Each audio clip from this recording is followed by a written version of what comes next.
umukire yifuje ibya Lazaro, yifuje yuko Lazaro yamukemurira ikibazo bitagishoboka, yifuje kumusaba mu gihe cy'umubabaro ukakaye bitagishoboka, biteye agahinda.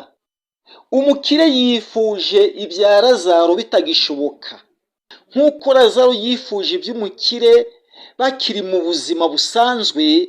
Umukire yima Lazaro, biragatsindwa gusaba uwo wimye mu gihe wakagombye kumusaba waramuhereje mo kimwe mwakagombye gusabana. Ariko icyo nzi ni uko igihe umukire yirengagizaga Lazaro, ntabwo umukire yari azi yuko hazaboneka inyiturano Uwiteka Imana azamwitura.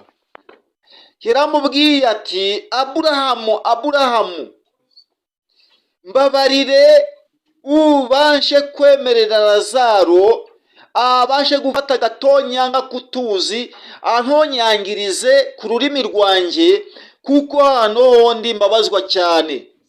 Uriya mukire ntabwo yihumiye, ntabwo yabashije kwishyira mu mutuzo, kuko yari arimo ababazwa.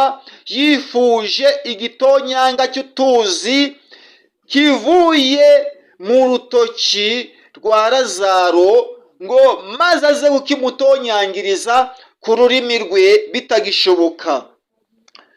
Haje umugabo wa gatatu ariwo twumvise ari wa Aburahamu. Lazaro yari abereye mu gituza cye. Aburahamu yaramubwiye ati, ntibyashoboka, kuko aha hashyiriweho kugira ngo